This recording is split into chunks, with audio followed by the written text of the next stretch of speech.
सुमेरु वासियों की रक्षा के क्रम में हनुमान को अपनी भूल का आभास होता है और वो अग्नि देव द्वारा मिले वरदान का स्मरण कर ज्वालामुखी से निकले संपूर्ण लावे को पी जाते हैं। किंतु इसके पश्चात जल स्नान करने के बाद भी हनुमान की देह का ताप शांत नहीं होता। वहीं दूसरी ओर लंका में दैत्य गुरु शुक्राचार्य द्वारा किए जा रहे अवैदिक यज्ञ विधि से चारों ओर अंधकार छाना आरंभ होता है। लंकेश, मैं तुम्हें नर और वानर से भी सुरक्षा प्रदान करवाऊंगा, जिससे सभी भयभीत व शंकित हो जाते हैं। अब आगे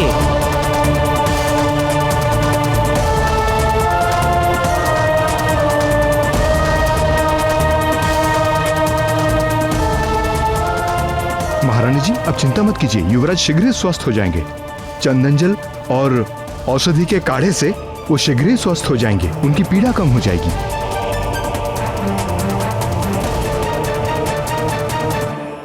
हनुमान ने जब अग्निदेव की पावक हुताशिनी, वाहिनी आदि सेना को अपने भीतर समाहित कर लिया था, सूर्य को निगल लिया था, उस समय भी उन्हें कुछ नहीं हुआ था। और उसके बाद तो अग्निदेव ने उन्हें वरदान भी दिया था कि उन पर अग्नि का कोई प्रभाव नहीं पड़ेगा। तो फिर ऐसा कैसे हुआ कि लावा पीने के पश्चात उनकी देह ताप से भर उठी? हाँ प्रिय, लावा की दाहकता इतनी अधिक होती है कि लौ भी द्रव बन जाए, किंतु इतना लावा पीने के पश्चात भी हनुमान की देह नहीं चली, भस्म नहीं हुई। ये अग्निदेव के वरदान का ही तो प्रभाव था प्रिय। देवी, देह की संरचना में जल, वायु, अग्नि आदि का एक संतुलन होता है, तभी देह सुचारू रूप से कार्य करती है। हनुमान के लावा पीने से उनकी देह में अग्नि तत्व की अधिकता हो गई और जल तत्व न्यून हो गया। इसीलिए हनुमान अस्वस्थ हो गए। आप सत्य कह रहे हैं द्वारकाधीश, आहार का देह और मन पर सीधा प्रभाव पड़ता ही है। हाँ देवी रुक्मणी, समुद्र मंथन के समय देवेश्वर महादेव ने भी विष पिया था, उनका कंठ नीला पड़ गया था। आहार का गुण धर्म यही है, जिसने खाया जैसा अन्न उसका बना वैसा मन। इसीलिए मनुष्य को आहार के योग्य पदार्थ का ही आहार करना चाहिए।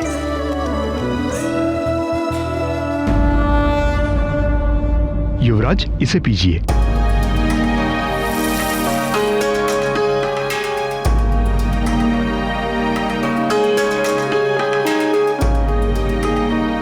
नानी, ये कैसा है?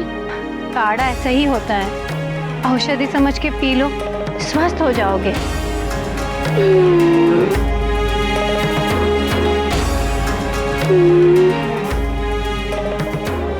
ठीक है।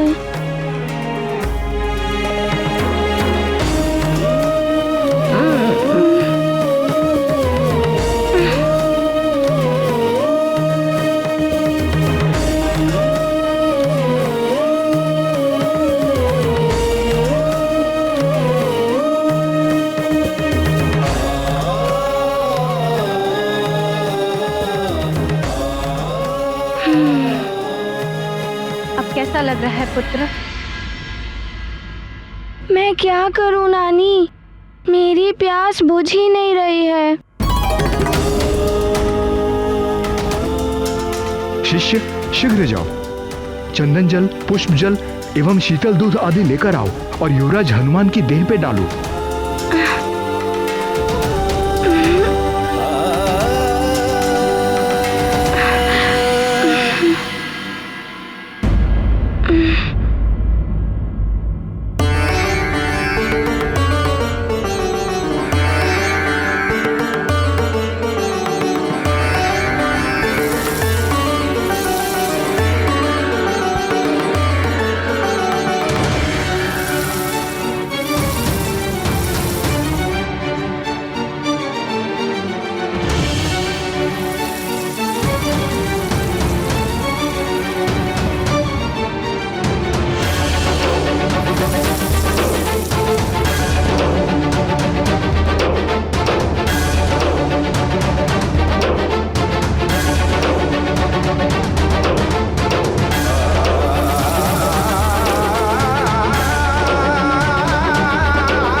युवराज हनुमान, युवराज, आपको कुछ शीतलता मिली? नहीं वैद्यराज जी, अभी भी अग्नि सी कुछ जल रही है देह में।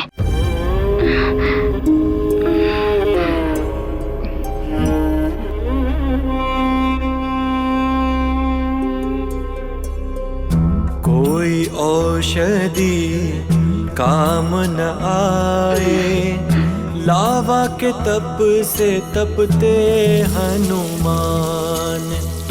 राज वैद्य करे हर उपचार, किंतु कैसे धैर्य धरे हनुमान। सब चिंतित और व्यथित है, अब ना सूझे कोई युक्ति। प्रभु हर लो पीड़ा मेरे लाल की, मांजना करती विनती। हे ईश्वर, मेरे पुत्र को इतनी पीड़ा क्यों दे रहे हैं आप?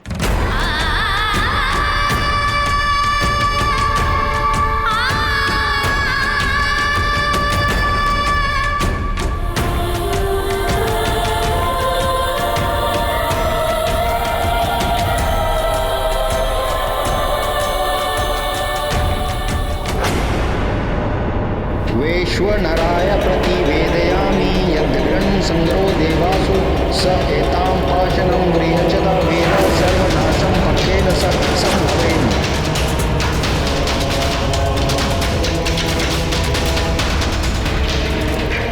गुरुदेव, आकर्षण कवच को सिद्ध होने के लिए और कितना समय लगेगा? समय तो लगेगा लंकेश, किंतु कितना ये कहना कठिन है। परंतु इतना अवश्य कह सकता हूं कि इस बार यह रक्षा कवच बिना सूर्य ग्रहण के ही सिद्ध होगा। मेरा तपोबल सिद्ध करेगा इसे। कवच की चमक के साथ ही अब यह यज्ञ पूर्ण होगा।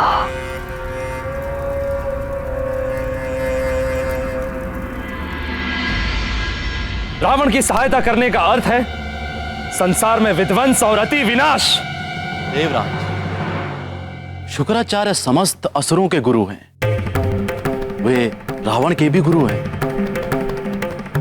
किंतु गुरुदेव, गुरु का कर्तव्य है अपने शिष्य को उचित मार्ग दिखाना, जबकि वे तो रावण को अधर्म के मार्ग पर ले जा रहे हैं।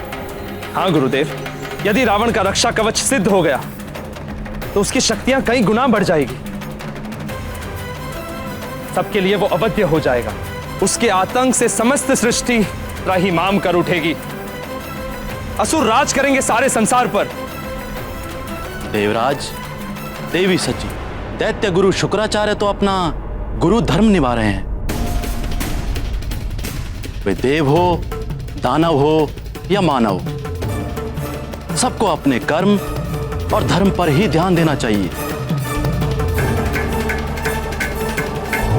वैश्वनराय प्रतिवेदयामि यद्गृहन् संग्रो देवासु स एतां पाशनं गृह्यचदा वेद सर्वनाशं पक्षेन स संभवेन्।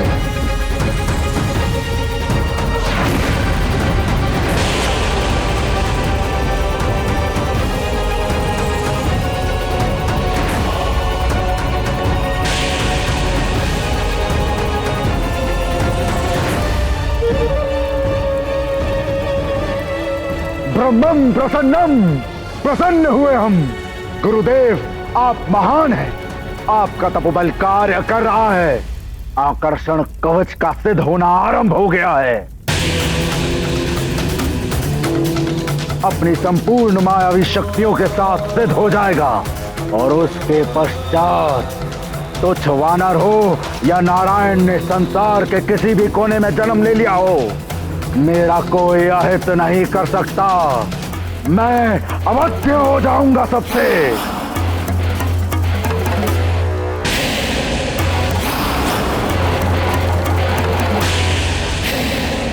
देखा आपने देवगुरु, ये शुक्राचार्य क्या करा रहे हैं। इन्हें तनिक भी भान नहीं है कि रावण ये शक्तियां पाकर क्या करेगा। शक्ति संचय की होड़ तो देवताओं ने ही आरंभ की है देवराज। यदि देवता हनुमान को इतनी शक्तियां प्रदान न करते तो कदाचित शुक्राचार्य भी रावण को इतनी शक्तियां दिलाने के लिए यज्ञ आरंभ न करते। इस अनिष्टकारी यज्ञ को रोकना ही होगा। नारायण नारायण। अरे आप सब तो रावण के यज्ञ की चर्चा में ही उलझे हुए हैं। उधर संकट मोचन हनुमान स्वयं संकट में है। उनकी पीड़ा का अंत कैसे होगा? हनुमान की पीड़ा भी चिंता का विषय है देवर्षि नारद, किंतु सर्वप्रथम मुझे रावण के इस यज्ञ को रोकने के लिए कुछ तो करना होगा। यही मेरा उत्तरदायित्व है।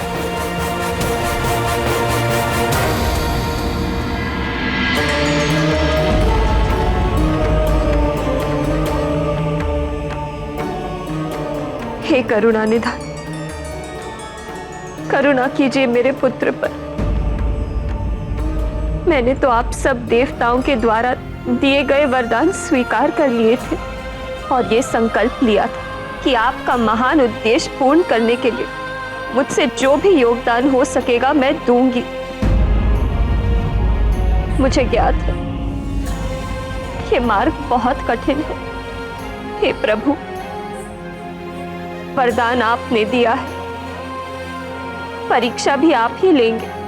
हे महादेव, हनुमान को इस पीड़ा से मुक्त कीजिए, सहायता कीजिए प्रभु।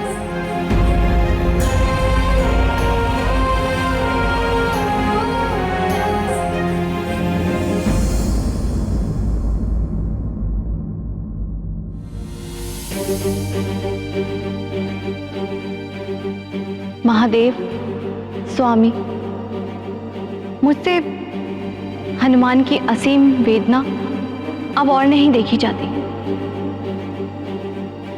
ये सत्य है कि उसने वरदान की शक्ति का प्रयोग समझदारी के साथ नहीं किया,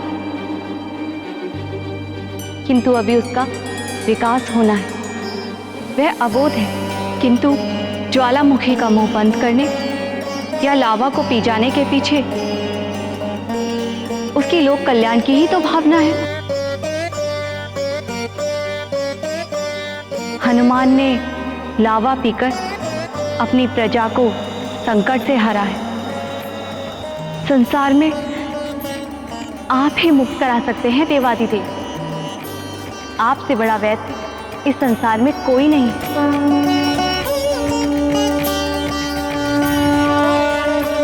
मैं समझ रहा हूं आपका आशय क्या है करुणामयी देवी।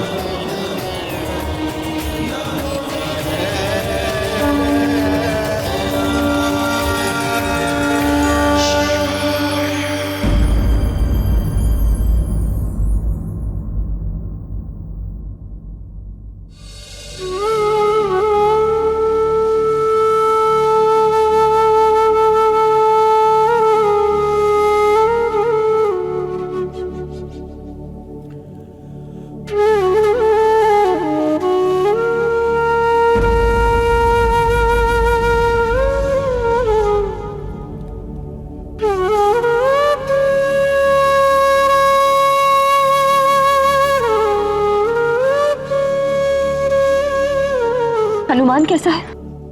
उसकी पीड़ा कुछ कम हुई या नहीं? नहीं पुत्री, राजवैद्य ने सारे उपाय करके देख लिए। जड़ी बूटियों से लेकर चंदन तक सब औषधियों का प्रयोग करके देख लिया। आसपास के अन्य वैद्यों के पास भी हनुमान के उपचार के लिए कोई औषधि नहीं है। मेरी तो समझ में ही नहीं आ रहा कि अब क्या होगा हमारे हनुमान का। सबको संकट से बचाने के लिए ये सब किया, अब उस संकट मोचन को संकट से उभारने कौन आएगा? ओम नमः शिवाय, ओम नमः शिवाय, ओम नमः शिवाय, ओम नमः शिवाय, ओम नमः शिवाय। हर हर महादेव, हर हर महादेव, हर हर महादेव, हर हर महादेव।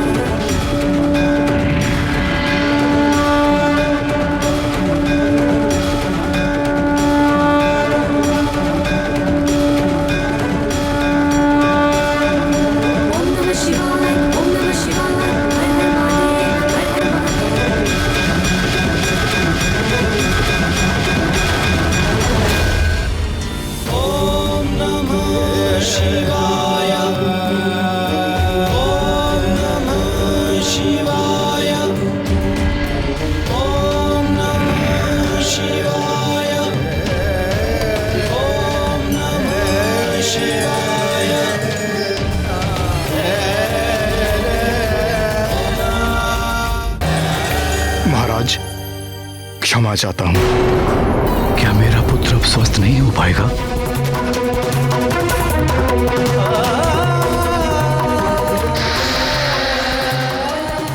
स्वामी, यदि मेरे पुत्र को कुछ हो गया तो मैं भी जीवित नहीं रह पाऊंगी।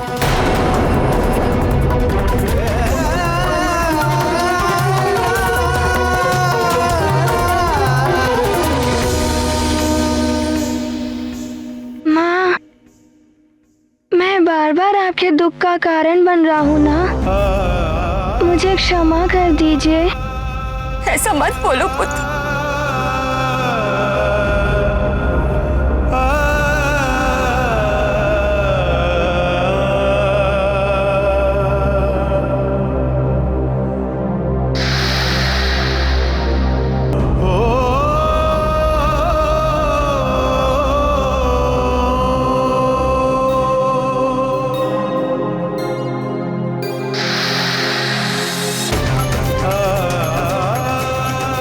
अनेकों विपरीत परिस्थितियों का सामना किया मैंने। महान संकटों में भी साहस के साथ अडिग रहा मैं, कभी हार नहीं मानी। किंतु आज अपने पुत्र की पीड़ा देखकर ऐसा लग रहा है जैसे हार गया हूं मैं।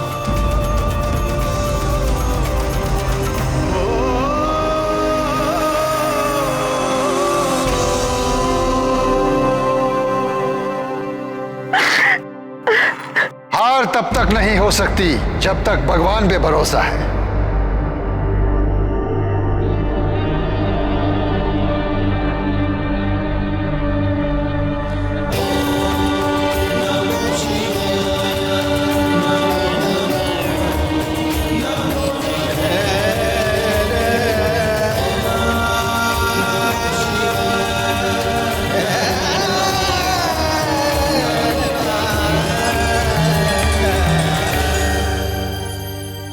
चिंता चिता तक पहुंचा देती है, देह को नष्ट कर देती है।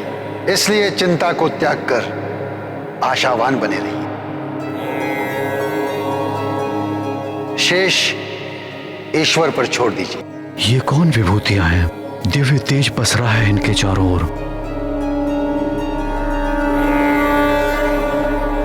कौन हो सकते हैं ये?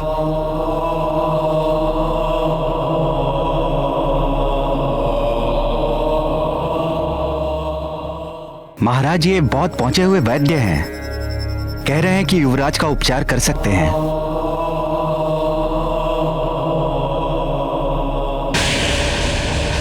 आपका स्वागत है वैद्यराज। कहां से पधारे हैं?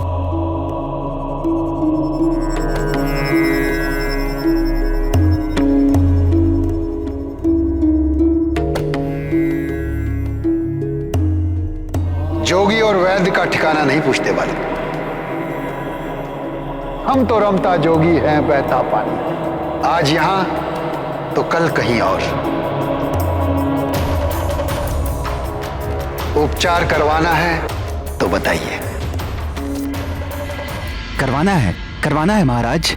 एक बार इन्हें भी युवराज का उपचार करने का अवसर देकर देख लीजिए। हाँ सेनापति, मुझे क्या आपत्ति हो सकती है भला? किंतु महाराज, वैद्यराज मुंह मांगा शुल्क लेने की बात कर रहे हैं।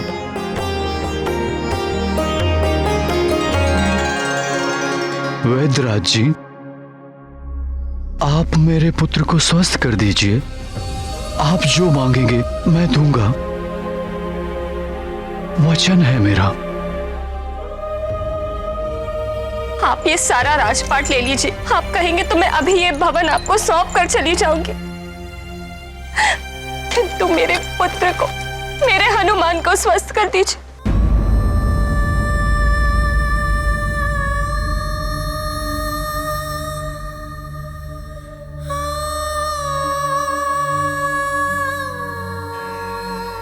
महादेव से बड़ा वैद्य और कौन हो सकता है संसार में। अब मेरे हनुमान की पीड़ा अवश्य शांत हो जाएगी। नारायण नारायण। महादेव जैसा वैद्य तो विरले ही किसी भाग्यशाली को मिलता है। धन्य हो तुम हनुमान, जो महादेव स्वयं तुम्हारी चिकित्सा के लिए पधारे हैं। आइए वेदराज जी।